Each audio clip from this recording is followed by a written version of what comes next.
Hey, what it do, world? You already know what it is. Your boy, Mr. Lucci, a.k.a. Luke Diamond, man. And right now, you tuned in to the real. Whether you looking at it through the magazine or you on the website fucking with the fam, man. It's 24/7 Magazine, man, and it's all love, 100. Let's start off from the beginning. I know you've been around for a while. A lot of our readers are a little younger. They may not know you. So we're gonna kind of start off from how'd you get started in the game. That's cool. That's cool. Shit, I actually, I've been writing all my life. Been inside music all my life. But I actually got my break in 1998 when I was rapping in the barbershop, and one of the guys in the barbershop heard me rapping, and he just so happened to be business partners with Kevin A, who used to own Iconic Records. And shit, I just know he knew my father. I got a call that night about midnight. You know what I'm saying? Talking about he had somebody from Death Row who wanted to meet me, and they called me. I rapped over the phone. They said rap another verse. I rapped again, and shit. They came and picked me up the next day after school. Well, I was 15 at this time, and shit.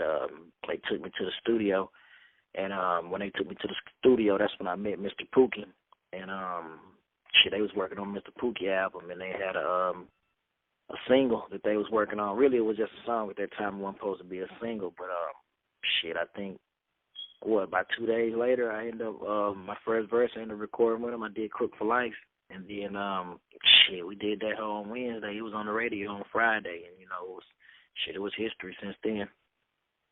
Right, right. Okay, and that that's when we caught wind of you. I grew up down in Tennessee, and everybody had that record. We played it a lot. I ended up buying, I guess, Mr. Pookie's album, and I bought. Matter of fact, somebody got me for my Diabolical album. Yeah, I still got the case to. Huh?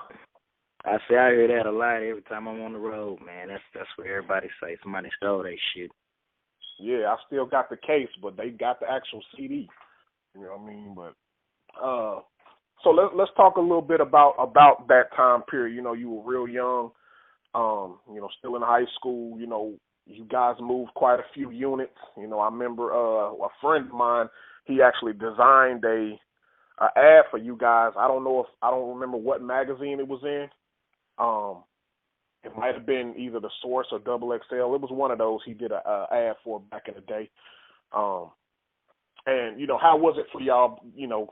Being that young and all of the popularity that was going on during that time. At that time, man, it was, you gotta keep in mind we were still kids, I was 15, 16, dropped my Diabolical, I was 17, so, I was still kids, so it was, it was just a high, you know what I mean? It was just a, you know what I'm saying, it was, a dream come true, not thinking about nothing else but the fame and popularity, you know what I'm saying? I'm really just doing what I want to do, so, then I had a little money coming in off the shows and stuff, you know what I'm saying? But I never knew we were big as we were. Like, even still to this day, I still don't know how far my fan base reaches because, that part of the game, he kept us in the blind in, you know what I mean? He kept us completely in the blind of, he used to always tell us that, nothing's selling, nothing's pumping, you know what I mean? We need to work harder. So, that forced us, try to do more in the studio, try to do more in this, you know what I'm saying? And, he used to always tell us, when I say he, Kevin A, he used to always tell us, like, the industry's hating on you, they're trying to block you, they don't like you, you know what I mean? Like, the Dallas artists don't like y'all, they jealous and everything. Because at that time, we was trying to work with everybody, but, he never let us do no features, I never did a feature until after after we found out what was going on and we ended up splitting record labels. So, like I say, I was just going off of what I was seeing, in school and, the reaction I get on the streets. But, like, I never knew that we was actually selling units and making money, until it was, it was too late.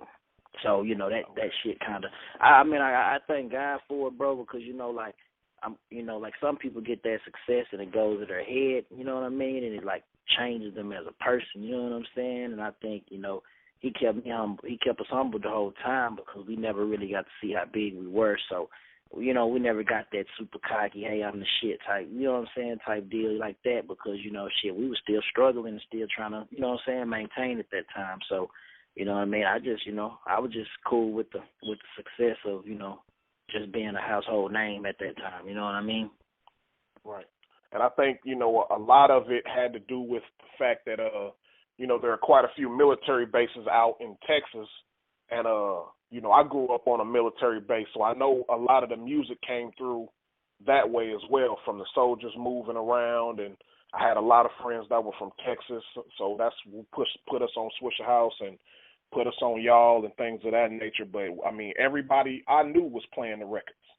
And I actually had to go to the store to buy we didn't have internet back then, so we was actually buying CDs. And I had went to the mall and bought both of them. So, as a matter of fact, I bought My Life and I bought Texas Chainsaw Massacre. I think that's what it was called. That was called Texas Freestyle Massacre or something like that. Yeah, that was it. Yeah, I bought that one as well. So, I mean, we definitely were supporting.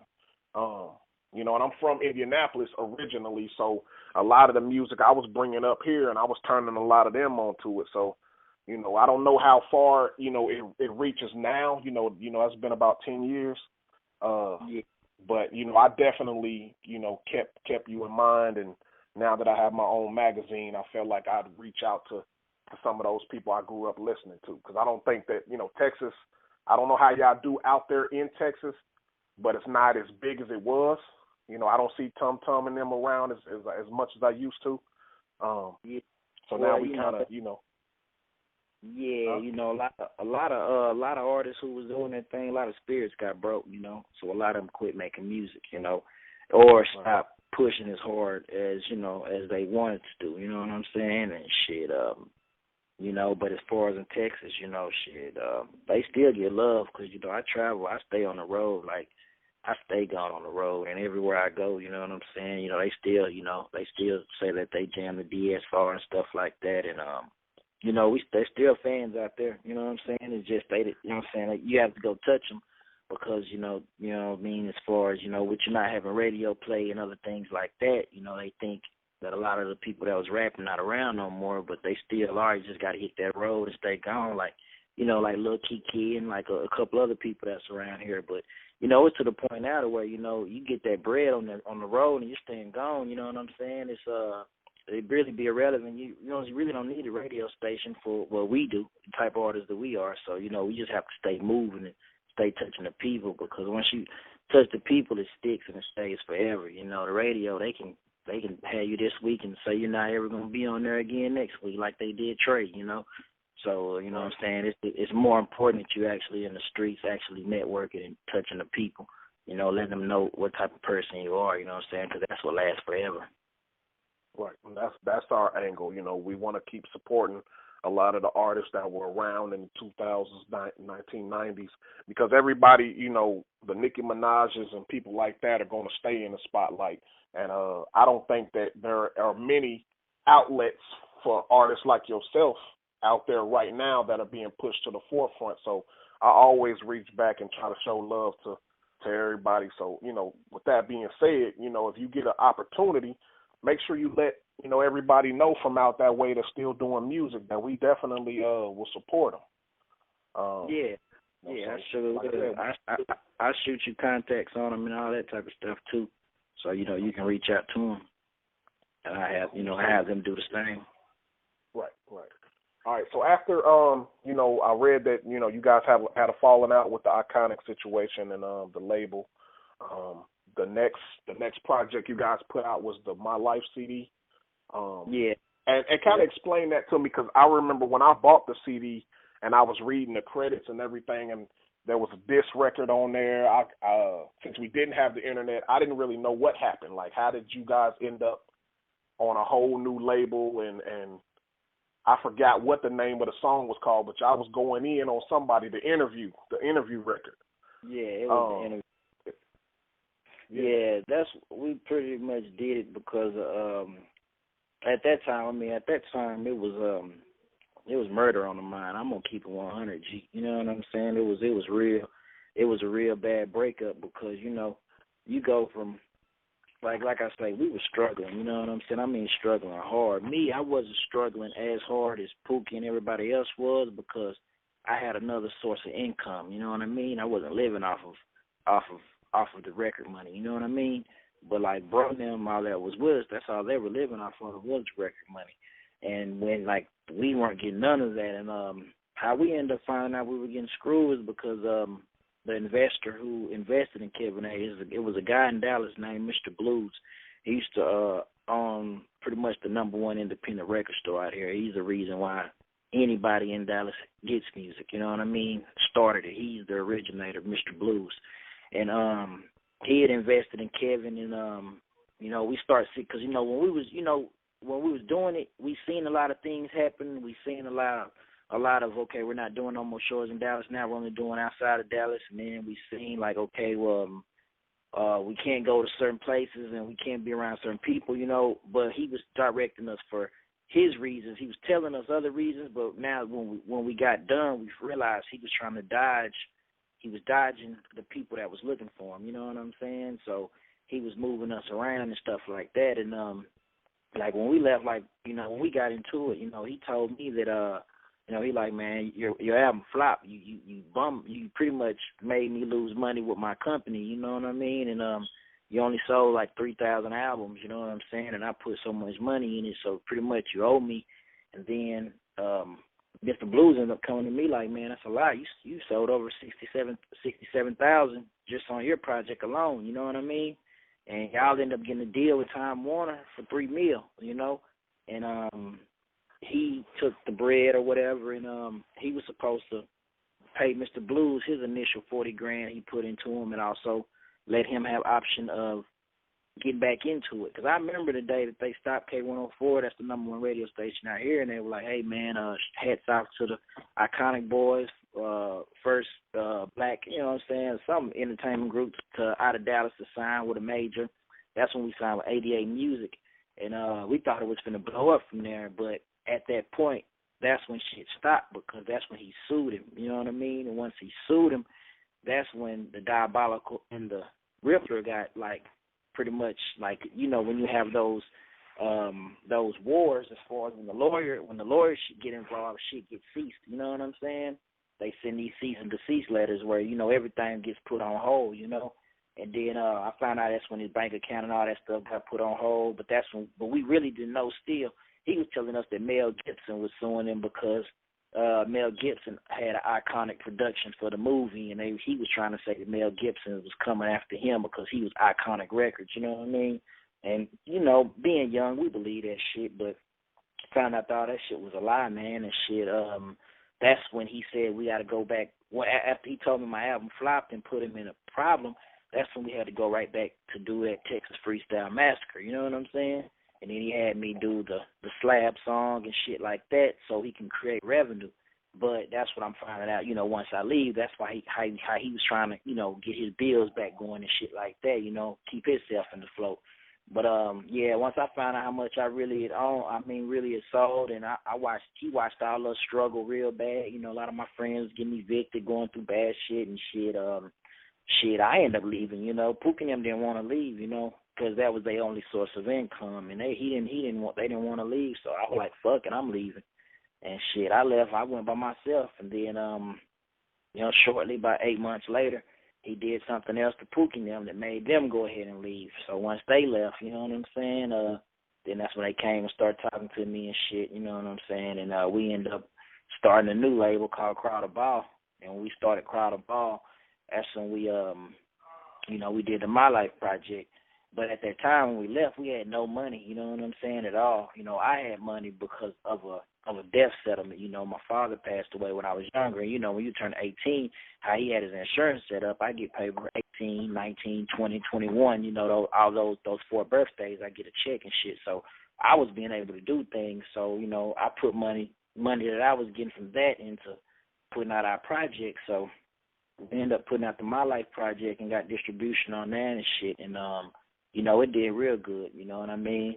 But at that time, you got to keep in mind, we never, from the time we met him, all we did was studio. We were trained. He trained us to be perfect artists, Go in the studio, lay your shit, show up to these interviews, learn how to speak to these people, practice on your shows, you know what I mean? We was doing all live shows. I mean, we were like trained artists, but we were trained in business. Like, we never knew that, okay, you got to go talk to the distribution company. You got to go talk to these stores, and you got to, it's like we never knew the politics and shit. You know what I'm saying? Like, after we left him, we went straight to K104 with our record, Burn on the CD. That's when we were pushing I'm a Gangster. We went straight to K104 with a record on, with a record, you know what I'm saying? Just burnt on the CD, trying to talk to him and stuff. And because our buzz was so hot, they let us speak to him, but at the same time, we didn't know we were blackballed at that time. So they weren't promoting any of our stuff, you know what I'm saying?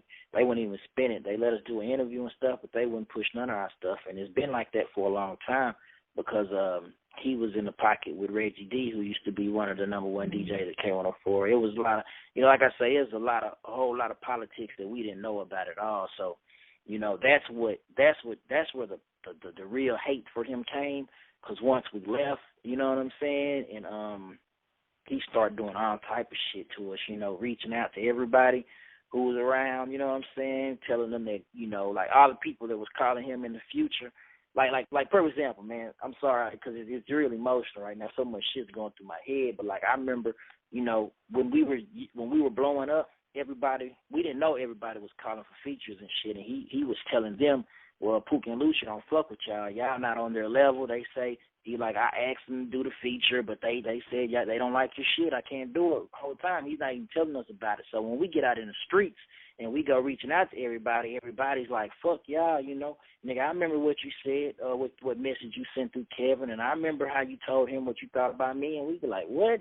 So he did what he knew. He designed it. He was a manipulator, you know what I'm saying? So he designed it to where once we went to everybody else, they automatically push us away because of all the things he already set up, you know what I'm saying? So, that was that part of it. And then when we went to the lawyer, because we never had a copy of our contract. Like when we signed the contract, he wouldn't let us leave the apartment with it. He was like, nah, man, it's like all my bank account information on there. I need y'all to really just let me keep the contract in my safe so I make sure everybody's safe, you know what I'm saying? So we was like, we young, you know what I'm saying? I'm like, cool. He said, I know my contract was like 4 pages, you know what I'm saying, 4 or 5 pages. Really, I don't think that many. But when we filed to the lawyer, once we got that lawyer and we had him go after him, man, he sent us back like a goddamn probably 100-page contract apiece, talking about with all type of bullshit off in it, saying that, he was charging us $5,000 per track on our album and, $80,000 per each album, and then charging us this, and then I think he said we signed for like man, it wasn't even a 0.2% royalty rate. I'm talking about some dumb shit, and he was so fucking dumb. He was trying to, because that when your lawyer calls you, you have a certain amount of time to shoot that shit, and he didn't expect us to be able to get a lawyer. So when the lawyer called him, file season 6, we need this shit within 24 hours, he was scrambling so fast trying to put these fake contracts together, and he ended up sending Pookie's contract under my name, and then set my name on the Pookie contract. It was just a whole lot of bullshit. But but when you go to the lawyer shit, that shit takes money. So the lawyer, he jumped on it first, but then as his lawyers more money, he's putting, pushing them off. He's just stretching out the case. We didn't have the money to keep the fight. Keep up the fight. So we had to just say squash and, move to something else. Like I said, that's when we moved to My Life, and we start pushing that shit. But, yeah, it was a lot of turmoil in the city. I'm talking about we was having shootouts, you know what I'm saying? We was trying to show up wherever they was at and get them, you know what I'm saying? And he was such a fucking manipulator. Like what I learned, people, you'll never know how people be around you because they love your spotlight so much. They want to be in your seat. Like all our friends that was around us, I'm talking about people that used to live with us, sleep on our floor. They was right there through the whole thing, seeing that shit. And they wanted to rap too. And as soon as we left Kevin, he reached out to all them. Man, all them motherfuckers went over there and started fucking with him and stopped talking to us. He told them whatever type of shit he wanted to tell them. And they wanted that spotlight so bad, they wanted to be a Pookie and Lucci or Dallas so bad that they went over there and then shit, they stopped fucking with us and then actually became our enemies. So we beefing with these guys behind this dude, you know what I'm saying? And shit, sure enough, shit, he ended up fucking the shit out of them within a couple of weeks or whatever, and then a couple of months or whatever, and shit. Then they all came back, trying to apologize and shit, but the dirt was already done. You know what I'm saying? So, that's why it was so much frustration and shit on Kevin A. end, because. He did. He was just a manipulator, man. He I thought, Suge Knight was his role model. That's how he talked about how he grew up under Suge, because he used to work with Death Row and a lot of shit. He was a very intelligent man, but shit, I used to hate him, but I don't hate him no more. You know what I'm saying? I actually thank him because shit, he gave me a platform. He gave me my name to be able to, you know what I'm saying? Well, he didn't give me my name, but I'm saying, he gave me opportunity, you know what I'm saying, let my voice be heard and shit. That's one thing he couldn't take away from me was my fans, you know what I'm saying? So I just, I'm glad that I got the opportunity I did have and shit, that's how I eat to this day, you know what I'm saying, off of my music. So it's, it's like kind of a blessing and a curse, man. You got to take the good with the bad and run with what you got, you know what I mean? Well, what's crazy about the situation is, back when I was listening to y'all, I didn't have any ties to the music industry, so I was just a regular fan. I think, especially the way you're putting it, it's good to know that because the average fan doesn't know what goes on behind the scenes.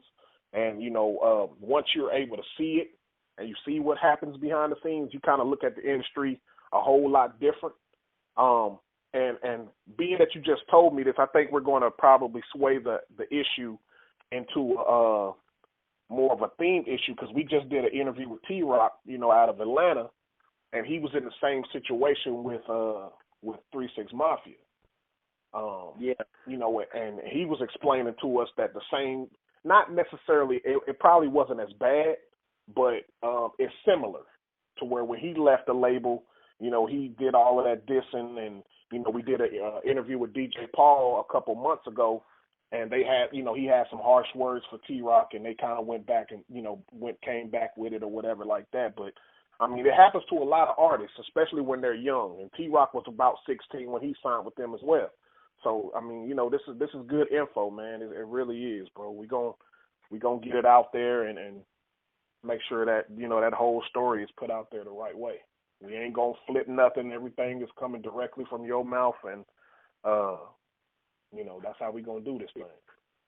Yeah, like I say, I don't have no bad blood with him to this day. You know what I mean? Right. I mean, I'm more disappointed in myself for just putting so much trust in someone. That's why it's so hard for me now when I'm making music to trust a manager, trust a PR lady to handle all my paperwork and all that shit because like motherfucker like this dude went and wrote down all our lyrics and submitted them in to ASCAP Publishing to where he pretty much said he wrote everything that we ever did, and shit. There's no proof for us to even, prove to him that he didn't. So it is a lot of bullshit with the game, you know what I'm saying? It's just artists, it's like if I could say anything to the artist, man, just tell them, just wait. Patience is a key, man. You're so hungry for that spotlight. The devil, he's right there, man. He's there. He's going to, whatever you ask for, he's going to give you. It's just going to be for a price, you know what I'm saying? It may not come right then, but it's going to come, you know what I'm saying? But shit, man, you just got to know your surroundings and watch what you're doing because people be so quick to get inside of that spotlight, man, that they miss all the signs that God's showing them, I mean, they overlook them. You feel them in your heart, but you overlook them like, nah, this, because you put so much trust into a person. But that's why I see that record labels prey on the younger artists. Like, when you get a mature artist or older artist, 25, 26, 27, they don't want to deal with him because they can't pull that same shit game that they've pulled on that already been pulled on them. That's why they prey on anything from 15 to 21.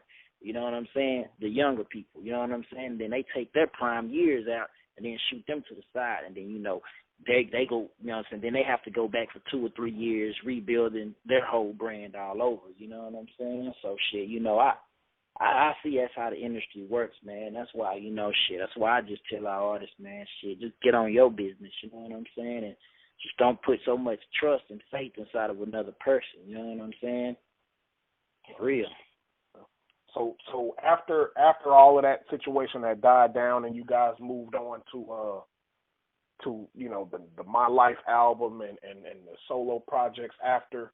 Like, as a matter of fact, I just found out today, you know, it said that, you know, I was reading online that you and Pookie parted ways too. Yeah, me and Pookie parted ways, probably about, 5 years back, 2007, 2008. Okay. Now, was that on good terms or what? I was on my terms. You know what I'm saying? I'm gonna keep it 100. It wasn't bad terms. It was just my terms. You know what I'm saying? It's like, bro, everybody grows. Some people grow, some people don't. You know, but you do grow apart. You know what I'm saying? And it's like with bro, the problem was, with me and him, it was more, he was so worried. Like right to this day, he's still trying to, sue Kevin A and fight Kevin A. You know what I'm saying? It's like, man, that's past shit, man. You can't dwell over the past. That shit is said and done. We have our whole future ahead of us. So why would you waste 5 and 10 more years of your future worrying about some shit that's 5 or 10 years old? We have now. We have to do us now. You know what I'm saying? And it was like, that's the problem. You know what I'm saying? And I couldn't, it just, and then besides other reasons, but it's like, man, I just had to, I had to focus on me because, like I said, I came in the youngest.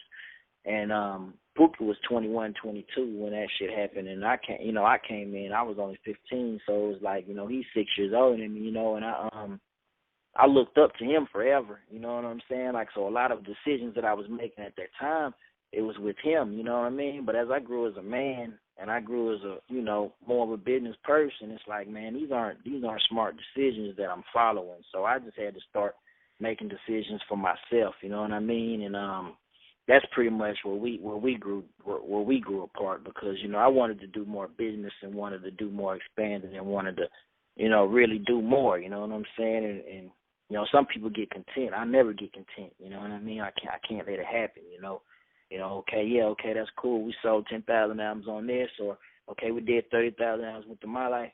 All right, that's cool. But now we got to do more. You know what I'm saying? And like bro be on that shit like, okay, nigga, we the kings of Dallas. Nobody ever sold more records than us, so, I'm cool with that. Well, nah, that's cool, but that was then, you know what I'm saying? Niggas out here hotter right now. These niggas out here out working right now, you know what I'm saying? So your same notoriety, you know what I'm saying, is not the same to the new generation. Shit, you gotta, you gotta work. You gotta keep working, you know what I mean? Because shit, like Outkast say, you only as funky as your last cut, you know what I'm saying? And shit, if you're not out there running with these younger cats, these Little Wheels or these Little Ronnies, you know what I'm saying, or Migos, whoever else is out there right now in the younger generation, if you're not out there running with them and putting up with them, shit, nigga, you're out of there, you know what I'm saying? Unless you don't want to see no more paper, unless you just want to be known as the old shit, nah, man, you got to keep running because look at it, okay. Look at Jay-Z. All these keep people younger than him, but look, Jay, he still keeps himself relevant. You know what I'm saying? He's not letting them. They might be outworking him on some of the music, but he's outworking them. You know what I'm saying? And all the other business shit that surrounds the music, and he's also dipping in the music, just to let people know, hey, I'm still here. I'm still here. You know what I'm saying? I'm not gonna let nobody just completely outdo me. You know what I'm saying? You can't sit back and just be like, just because I have accomplished something someone else has never did, that's good enough. No, it's not good enough. You gotta beat that, and you gotta keep going, and that's where my mind is. I gotta keep going. You know what I mean? Shit, because I'm not satisfied. You know what I'm saying? Until shit, really, I don't know when I'll be satisfied, bro. Because this is my life. This is what I signed up for. You know what I'm saying? So shit, once I do something, that shit's done. I don't care how great it was. That shit's done. I can do greater. You know what I'm saying? So how do you feel about as you've been doing everything on your own? Because I saw like maybe last year or the year before that, it's been within the last couple of years that you started popping up on World Star a whole bunch. That's how I saw that you were active again. Not active again, but that's how I saw, okay, Lucci out here doing what he doing, because it had been a minute, and like I said, we don't have as many outlets as we used to have. Yeah. So, like, once I started seeing you on World Star, I'm like, okay, it's back on again. How does that work for you, actually doing it by yourself this time versus being with Pookie now? Well, actually, at that time, I still wasn't by myself. Right now, what I'm doing right now, I'm completely by myself. See, at that time, I ended up one of my friends ended up getting out of jail. He was stumbling, you know what I mean? And man, we ended up talking, and he's telling me some things, and I'm like, man, well, look, I'm finna do a new label, bro. And he was like, well, I want to do one too. I want to rap. So that's when we ended up saying, well, we're gonna start this Star City shit. And when we started the Star City shit, you know what I'm saying? That's when I wanted to look at it like, hey, okay, I want to start a new company. I'm gonna have me some artists, and I'm finna mob as a team on how I think things should go. You know what I'm saying? And that's when I did. I got Stubblein, and I got Classic Music. He was a producer and a singer. If you watch the Star City movement, you've seen them around me the whole time, the videos and all that. So I did that with them, man. Like I say, it worked real good, but it also, it showed me, like, see, I'm used to this fame or this people, pulling over, jumping out the car, saying, man, I love your music. You made me start rapping. You inspired me to do this. I'm used to that. So when I see it, it's nothing. You know what I'm saying? When people run up on me with that shit right now, I'd be like, man, thank you, but it's not me that inspired you to rap. You know what I'm saying? I might have been a piece to it, but it was in you already. And shit, nigga, you can do what I did plus more. You know what I'm saying? So don't just leave it all on me. I thank you for showing me love, but at the same time, man, you can do more. You know what I'm saying? And it's like, like other people though, shit, you would be surprised how many people die for that. I mean, actually will trade their soul for that. You know what I'm saying? And shit, man, I thought that I was starting some good, getting some young cats who was humble and shit like that. And, man, I started doing that shit, man, and I started doing that Star City shit and pumping and moving. And then I did some shit. I bought a feature from Yo Gotti and ended up linking with him. And then we went on tour with Yo Gotti. I took me and my two artists, you know what I'm saying, and label mate, Stubblein them on tour with Yo Gotti. And we was out there, man, and, like, that I had to get a reality check once we got out. Man, I'm talking about the day we got off the road from that tour. Both of them niggas disappeared. They felt like because they were supposed to sign up under the label, but one thing I always say, I'm not going to do no contracts like Kevin until projects are ready to come out, you know what I'm saying? Because I don't ever want to hold nobody down and do all that extra shit how they did, you know what I'm saying? I want to keep it 100 with the people, you know what I'm saying? Shit, I swear, as soon as we got off road, man, both of them niggas disappeared. I ain't talked to them since, you know what I'm saying? They moved on, they changed numbers and shit. Like, what they felt like was, okay, we went on this tour and we met enough connections where we can do our own thing, you know what I'm saying? But what they don't understand is these promoters in these cities and shit, bro, this is what they do. So that's part of the game when you come to somebody's city and they shake your hand, you show up with a new artist or whatever, you open up for Yo Gotti and they're there for Yo Gotti. You know what I'm saying? You're just opening that. And part of it, you may be cool enough or they may be tipsy enough to shake your hand, give you their card. You know what I'm saying? Say we're going to do business in the future. But once you leave that city and go on to the next, them promoters wake up the next day looking for their next act. What they're making was bringing them their bread. So when you get home off this tour and you're like, okay, I got all these cards and I got all these contacts, I'm finna make it work. Man, you call the motherfuckers and they be like, okay, now who are you again? Where did I meet you at? You know what I'm saying? And I think that kind of fucked with them because I think they thought once they got off, they were just going to be able to, they went 52 states. Now they're going to be able to do their own thing and shit. Yeah, they went and did their thing and shit. That's what told me. That's when it showed me, like, because I spent a lot of money, man. I mean, I can't say the amount, but I spent money, you know what I'm saying, on a lot of shit, you know what I'm saying? And, like, they just showed me, man, why invest in other people? Fuck that shit, man. You know what I'm saying? Invest in you because you're not going nowhere. You going to stay here, you know what I'm saying, through the good and the bad. So, shit, that's where it showed me. Now, I can't even invest in other people no more, man. I'll never do that shit again. You know what I'm saying? Let me take that, but I can't say I'll never do it again, but I would never do it until I'm taken care of. You know what I'm saying? Because, like, when I was doing that Star City movement, if I was thinking smart like I was supposed to, after I did it, I would have focused everything on me. Because these new artists that I had, nobody even knew about them. They're irrelevant. You know what I'm saying? I could have spent all the paper pushing me. The bigger I got, the bigger they got. Just keep featuring them on the projects, you know what I'm saying? Get them known. But man, all we did was put out one album, and I put out a mixtape with them, and they felt like, you know, their whole status changed in Dallas. Their whole status changed in Dallas. Now they got people want to call them and buy beats and this, and now people want to listen to them and stuff like that. And they feel like, okay, well, I done made it now, so it's time for me to do my own thing. What Rich really they don't understand is a lot of people were reaching out to them because of the love and connection that me and them had. You know what I'm saying? That they, like, these other people that they know, they were fucking with them because of the relationship they've had with me in the previous years. You know what I'm saying? And they knew I was 100.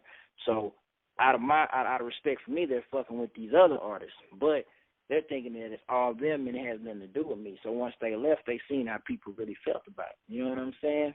So it was like, okay. And then I seen how people really get close just to get the shine, and then they'll run off like you've never helped them. You know what I mean? You know, you could get somebody homeless off the street. You know what I'm saying? Get somebody homeless off the street, bro, and put them in the lab or put them in a house and pay their rent for a whole year or do whatever else you do, you know what I'm saying, change their wardrobe, get them relevant in life. And then the moment that they feel like you're not doing enough for them, you never helped them. And you never helped them. Motherfuckers can open their mouth and say, you never helped me. You know, are you serious? Okay, well, if you feel like that, you're not even on the same level. You know what I'm saying? Your mind is not even thinking like I needed to think, so that's cool. You're right, I have never helped you, so it is best that you go your separate way and do your thing. No hard feelings or nothing, because I'm not that person, bro. You know what I'm saying? I help out of my heart. That's the difference. When you meet people, some people do things out of love, and some people do things because they are looking for something in return. You know what I'm saying? Right. I don't look for nothing for return. You know what I'm saying? My mom taught me long ago, that's when your feelings get hurt. That's when you get upset with motherfuckers, because when you do something for them in your mind, you're thinking you're expecting something in return. You know what I'm saying? Even if it's like, hey, bro, I'm going to let you hold this $100. Or now, even if it's like, oh, you got your album finna drop, I'm charging for features, but bro, I'm going to bless you with a verse. You know what I'm saying? Now, that's not, you know what I'm saying, if you just giving the person a verse, okay, that's love, okay? But now, if you get that person a verse and he gets hot off that song and now he's relevant, and then you ask him for a verse and he tells you, well, you got to pay me $2,500 or you got to pay me $5,000, okay? You can't get mad at the man because he's doing that because, you know, shit, y'all, he didn't say that he was going to give you a verse in return. You opened up your heart and gave him a verse for free. You know what I'm saying? You decided to keep it player, not business. And now when he comes back to you with business, I mean, all you got to do is respect him, and you have the choice. Okay, I'm either going to pay him, I'm going to say, okay, you cool, bro, I don't need that verse. You know what I'm saying? But you can't get mad and hate him. You know what I'm saying? You can get, you know, have your own feeling and mindset of it, but then look at it like, okay, well, shit, I wasn't looking for nothing in return. I did that out of I did that out of love anyway. You know what I'm saying? So, bro, you know, you good. You know what I'm saying? That's how I look at it, homie. Okay, so let's talk a little bit about Dallas and Dallas culture. I've been to Dallas once in my life, and that was when we came out there for Super Bowl a couple years back. And as a matter of fact, huh? Yeah. It's they had all that they had all that damn sand all over the place. You know what I mean? And you know, when we did the promo video for it, and I used your Texas song, I believe that's when we got the follow from you. Back then when we did that, you know, so it was like I had a ball in Texas, man. It was probably one of the best cities I've been to as far as the fun and the people. Everybody seemed down to earth. A lot of the cats we met at the barbershops and places like that where we took the magazines, they were real cool. You know, Dallas has always had their own swag about themselves and the lingo and the way they dressed. Even the Shags, man, like that kind of bothered me a little bit when I heard boys wasn't rocking the Shags no more. Like, what happened? Shit, man. I mean, like any other fad. They come and go. You know what I mean? Because before the Shag, it was the Gumby out here. You know what I'm saying? You know, and right now it's like the Southside fade, what they do. You know what I'm saying? So the fads never stick. You know what I'm saying? It's just, you know, a period of phrase, you know, a period of time in there. Like right now, everybody's wearing the boxes. You know what I'm saying? You know, so it's like, it's just different. You know what I'm saying? It moves with the generation, just like with the clothes. You know, just like with the drinks, you know what I'm saying? Everybody used to drink Grey Goose out here. Now you won't find nobody ordering no bottle of Grey Goose. You know, if it's not Ciroc or if it's not a black bottle or some extra bullshit, you know what I'm saying? They're not, you know, Dallas moves with the time, you know what I mean? That's all. Dallas moves with the time, with you know, different generations and different things. See, but it always felt like even with that, Dallas still had, you know, they were different than a lot of other people. I don't know how it is in Texas as a whole, but over here ain't nobody doing some of that stuff. You know, the sound is different. You know, you guys always had your own sound. And it actually, to be honest with you, man, when I first got the first two albums, the Pookie and the Diabolical album, you know, it took me a minute to kind of get into it, you know, because it was fresh to me.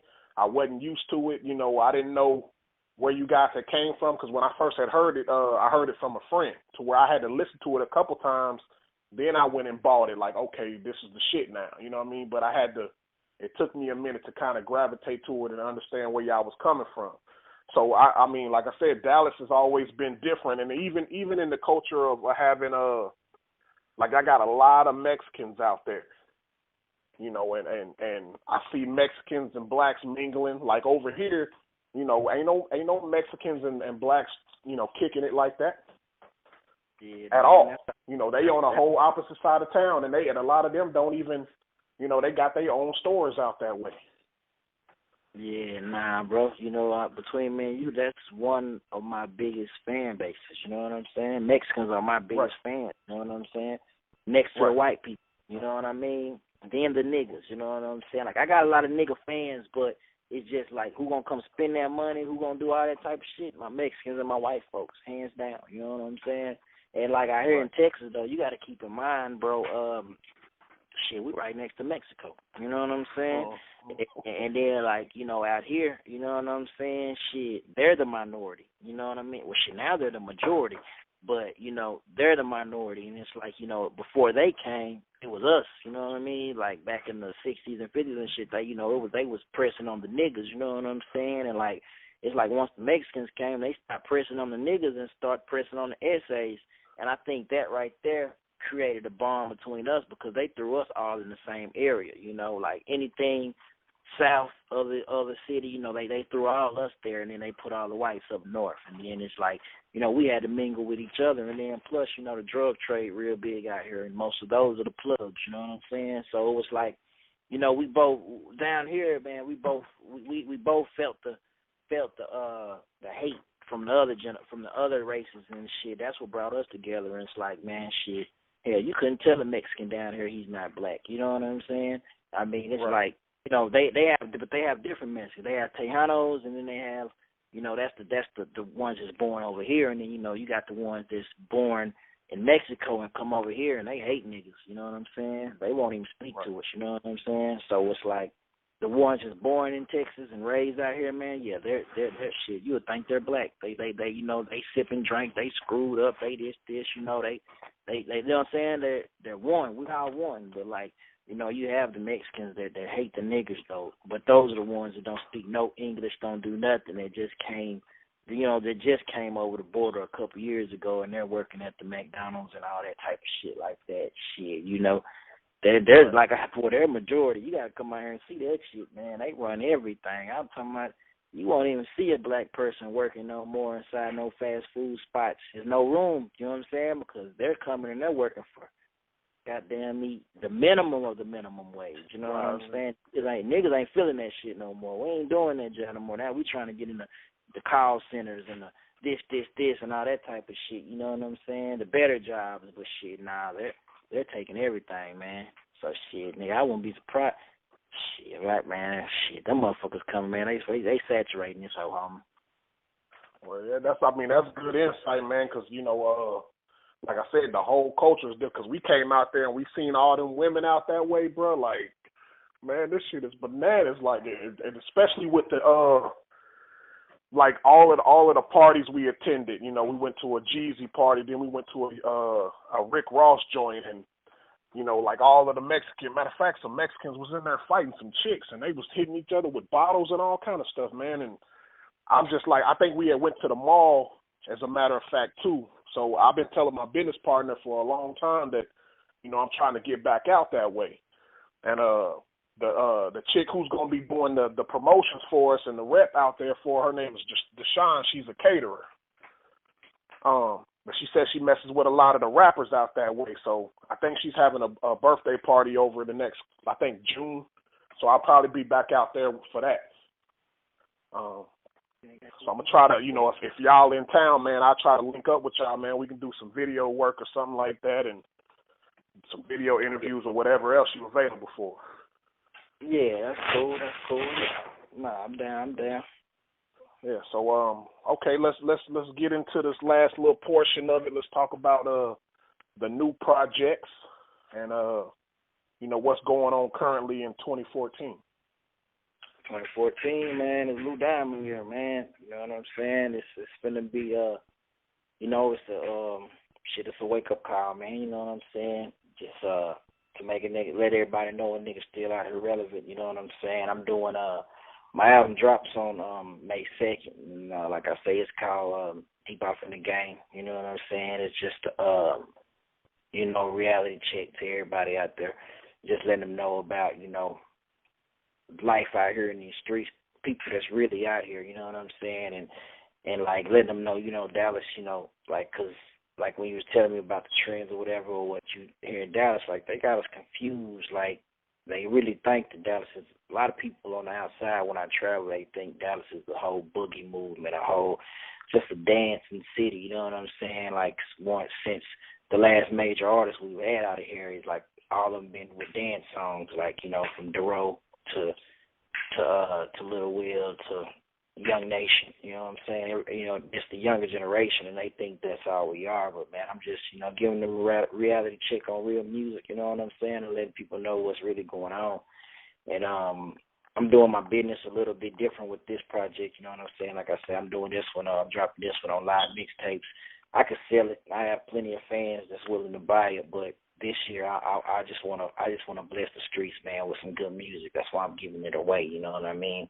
And I'm making sure that they getting it, because it's medicine, man. It's medicine for the soul, man. So you know, you don't hold nobody back from medicine when they sick. And I feel like the industry has got the fans sick. You know what I'm saying? And it's like they're not getting what they're paying for, what they're wanting. You know what I'm saying? It's like they're settling because, you know, shit, that's all they're getting to see. So I'm giving. That's why people like the Gottis and these other people who come, the Boosies and shit like that. That's why they'll forever stay relevant, because they're giving them what they really want. You know what I'm saying? While everybody else is just giving them what they think they want. You know what I'm saying? Or what they.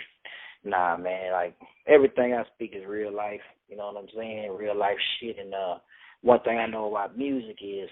Well, shit, one thing I know about life is everybody doesn't experience happiness, man. It's very seldom, man, you know what I'm saying? If you experience happiness, that's a blessing on you, but everybody doesn't experience that.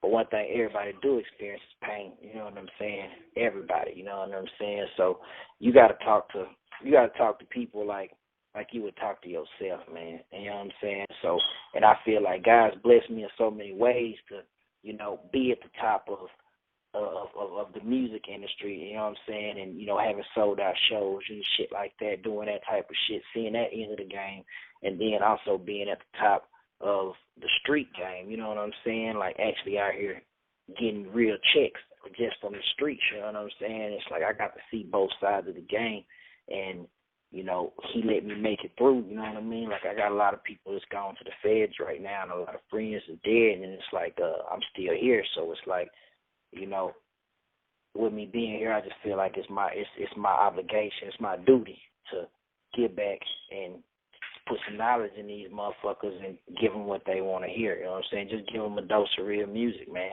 And shit, that's what I'm doing with this album, this Deep Off in the Game album, man. And like I say, it's dropping May 2nd. You know what I'm saying? I'm giving it out on live mixtapes, but I also pressed up a couple thousand, well, like 10,000, and that's the first order. And I'm gonna reorder more of this that I'm actually just going through the streets and I'm giving away from every city, everywhere I go. And like, You know, to the point where motherfuckers, you know, calling me if they can't get it, I'm mailing it to them. You know what I'm saying? It's like I just want it to be heard, man. I just want people to have good music. So that's my focus. If my focus is, since I've been in this music industry, I've never once just focused on me. I always focus on my friends. I always focus on, you know, the next man or trying to do this with the next man, trying to make sure everybody's happy. But shit, now no more. This year, I'm focusing on me, and I'm putting all me into this. So it's like, shit, man, I know I'm going to get a different result. You know what I'm saying? He already done told me I'm going to get a different result. So I just need to keep pushing. So that's what I'm doing, man. And shit, like you say, you follow my website and you follow my tour list and shit like that, you'll see me everywhere. You know what I'm saying? And I'll be wherever I need to be. You know what I mean? Okay. So aside from Twitter and the website, you know, you on Instagram as well? Yeah, I'm Instagram, Mr. Lucci Dallas. All my shit's the same, so you ain't gotta. I ain't changing it up. Yeah, all my shit's the same. So any social network, my shit is the same name. You know what I'm saying? So it's not hard to find me. Mr. Lucci Dallas, cool. Okay. Well, before I stop this recording, is there anything you want to leave with the people, like last words? Yeah, man. Shit. Anything possible, my nigga, go get it. You know what I mean? Just 'cause somebody else say you can't do it, nigga, that's bullshit. I guarantee you it's bullshit, man. I done witnessed it, I done experienced it. I mean, from everything, you know, from everything, man. Seeing $1 million cash sitting on my table to, you know what I'm saying, seeing sold out shows, nigga, to shit, being homeless, sleeping on my girl floor, you know what I'm saying? Trying to see what's next, man. I mean, it don't matter where you are. You can always get out of it. You can go farther. You know what I'm saying? So just stay focused, stay prayed up. You know what I mean? God first, grind second. You know what I'm saying? Really, God first, family second, then grind. But you know, I mean, it's all off in there, man. Just shit, just stay focused, homie. Keep pushing. You know what I'm saying? And everybody that been fucking with me over the years, I appreciate it. You know what I'm saying? Trust me, like every fan is. There's every fan is well appreciated, man. I love all my fans from the biggest to the smallest, man. Whether you're a record exec or you just a guy that just got turned on to my music yesterday, man. I appreciate you even just taking time to let my shit flow through your soul. You know what I'm saying? And shit, just float with the kid, man. And I ain't gonna never stop making quality music. I ain't gonna never stop giving a real. So y'all ain't gonna never have to worry about that, man. And I ain't selling out for nothing, you know what I'm saying? I'd rather stay on the ground forever than sell out and be a multi-million billionaire, you know what I'm saying? It's like I gotta give the real, you know what I'm saying? I gotta get a real, and anything that gotta get cut off, anything that I gotta break away from to make that happen, shit, I'm gonna do it. You know what I'm saying? No hard feelings, no love lost, but shit, nigga, I'm striving for greatness, nigga. You know what I'm saying? And I want to be great. So shit, man. Yeah, man. Just keep pushing, keep focused. All my fans, I love you. You know what I'm saying? Visit my MrLucci.com. Visit my Lou Diamond YouTube or whatever, man. Just stay focused on your boy. Stay up. You know what I'm saying? And shout out to my nigga Pookie, because I know he just dropped his album too, Blue Flame. You know what I'm saying? Shit, you know, fuck with my bro shit. You know what I'm saying? StonyCrook.com, you know, because he's still out here working too. You know what I'm saying? And I don't want nobody ever think it's bad blood. There's no bad blood between me and bro. We just grew up, you know what I'm saying? And some people grow apart. But shit, we still friends to this day.